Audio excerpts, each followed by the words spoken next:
Welcome to the Talkin VAWLS Network. My name is Boogie Bentley. 1 week into the season, Tennessee takes care of business 49-13 over Virginia. Now you go get ready for a glorified scrimmage coming up on Saturday against Austin Peay. You know, a lot of people out there, a lot of the experts, a lot of the insiders, they say that you make the most progress between week 1 and week 2. Now, something I love that Josh Heupel says, Josh Heupel likes to disagree with that. He says good football teams get better every single week, but that is the saying.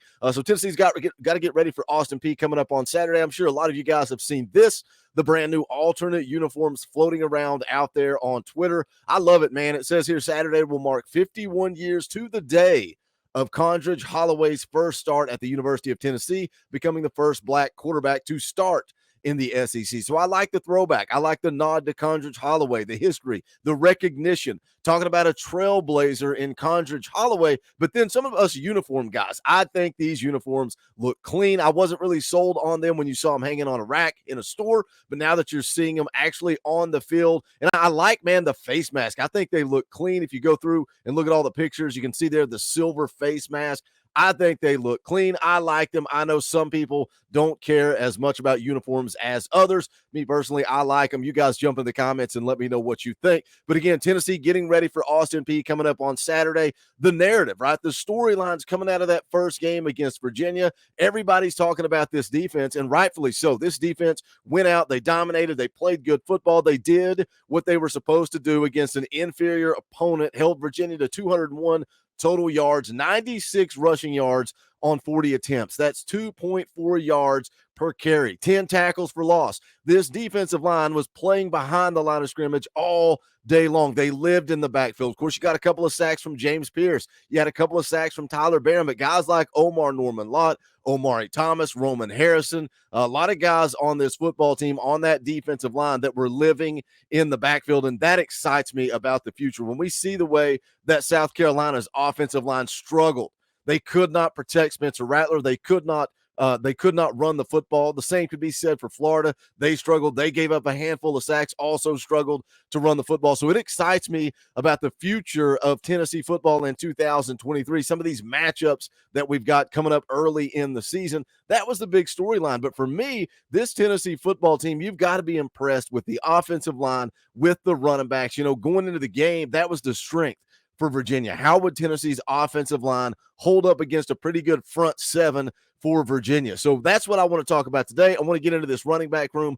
Are they the best in the country? We're going to get into it. Take a listen to some comments from Dylan Sampson, also from Jalen Wright. But as always, you guys know what to do.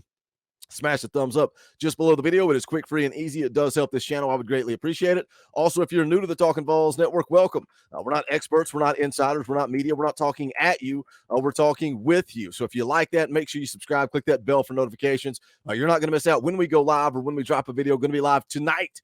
Come hang out tonight, 6:30 p.m. Eastern time. We're playing NCAA football, but we're going to be talking all things Tennessee football. It's always a good time. Also, go check out the merch. We got brand new shirts. Check these out. Talkin VAWLS, VAWLS, new letter shirts. We've also got Big Orange Colt. If you want to be a cult member of the Talkin VAWLS Network, you can go check those out. Bonfire.com/store/Talkin VAWLS. All the links are in the description as well. And this old merchandise is there. But let's get into it. Let's talk about this running back room. You know, a lot of people, outside people, I'm not going to say you guys understand this offense. You understand what Josh Heupel wants to do. He wants to spread you out wide, run the football, establish the running game, and then beat you over the top. But it all starts with that running game, right? In 2022, a year ago, Tennessee had almost 2,600 rushing yards.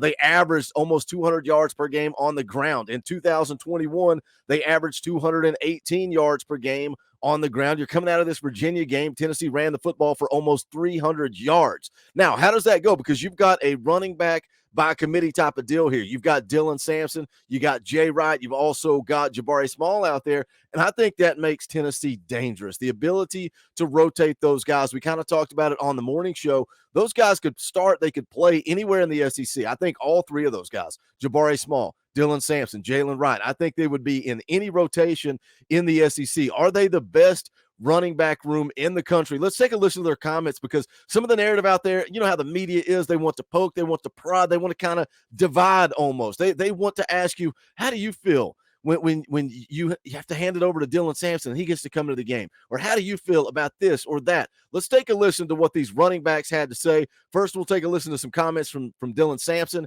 and then we'll see what Jalen Wright had to say about this running back room. Let's take a listen. Man, really just leaning on my teammates for real, especially the O-line and Jabari and Jay Wright, man. They did a lot of work getting down the field.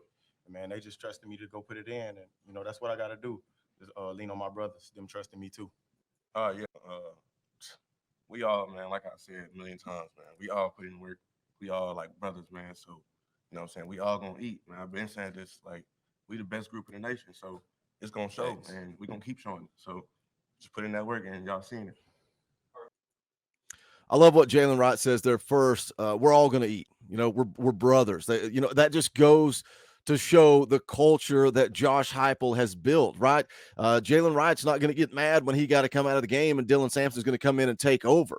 They all want to see each other succeed. They're the first ones on the sideline when Dylan Sampson punches in 4 touchdowns and has all the buzz around him coming out of this game. Jalen Wright's going to be the first one to congratulate him. Jabari Small is going to be right there. Slap him on the butt after a touchdown run. That's what Josh Heupel has built when we talk about the chemistry and we talk about this locker room. I don't think there is any divide whatsoever. We saw it with Joe Milton, right? Nico comes into the game. Of course, the crowd, the fans, they go nuts. We know this fan base loves them some Nico Iamaleava. So when he comes in the game and the Nico chants start, Joe's the first one on the sideline to start celebrating, start waving that towel, start dancing, get behind Nico. He wants Nico to succeed. And again, the word culture, family, it gets thrown around so much in the world of college football, and particularly when you're talking about recruiting, right? Every kid takes a visit. Oh, the culture, the family atmosphere, feels like family, feels like home. That's what you hear all the time in recruiting. Josh Heupel's different. Josh Heupel's authentic. Josh Heupel is unique, and I truly feel that he has changed the culture here at Tennessee. And that's why you see Jay Wright, Jabari Small, Dylan Sampson all supporting each other. Joe Milton supporting Nico when he's in the football game. Now let's talk about this running back room.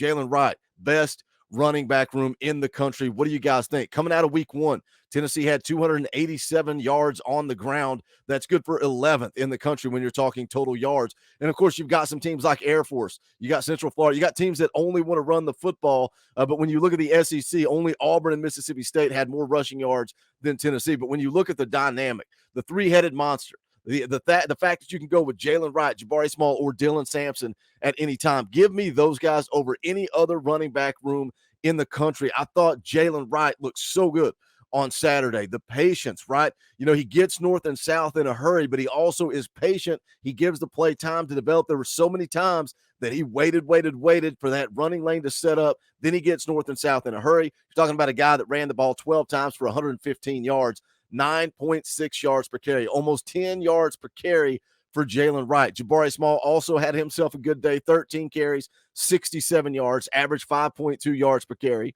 And then you had Dylan Sampson kind of come in and clean things up throughout the day. He's that guy that kind of cashed in. Jalen Wright was the workhorse, got this football team down the field. Then he's patting that helmet. He needs D-Samp to come in, relieve him. Dylan Sampson says, okay, hold my beer. I'll go punch this football in the end zone 4 times on the day. He had 3 on the ground, 1 through the air, 13 carries for 52 yards.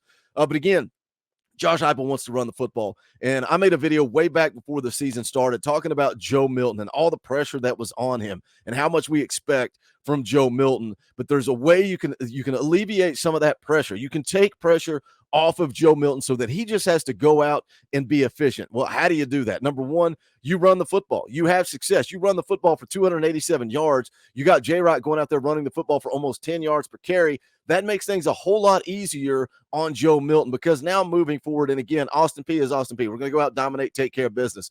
But when you go on the road to the swamp, Florida is going to be faced with a decision. Do they bring that extra guy down into the box to stop Tennessee's rushing attack? And then that is going to open you up over the top.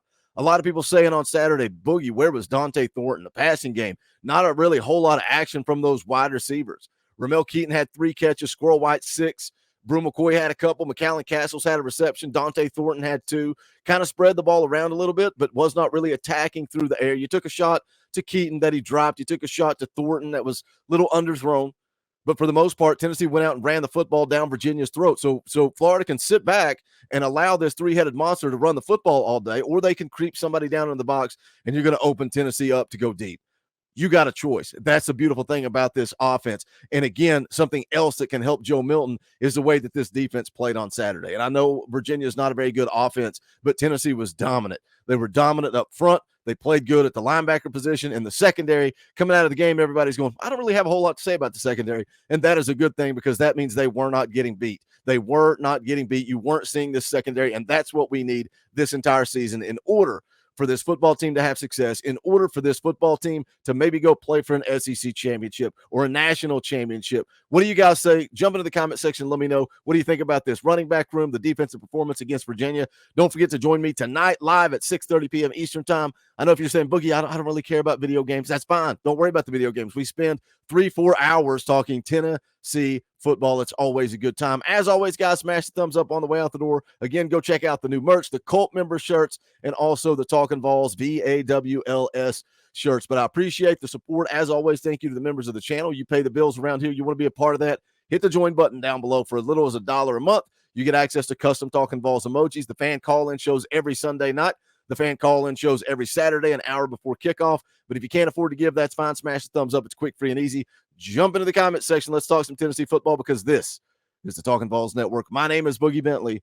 Go Big Orange.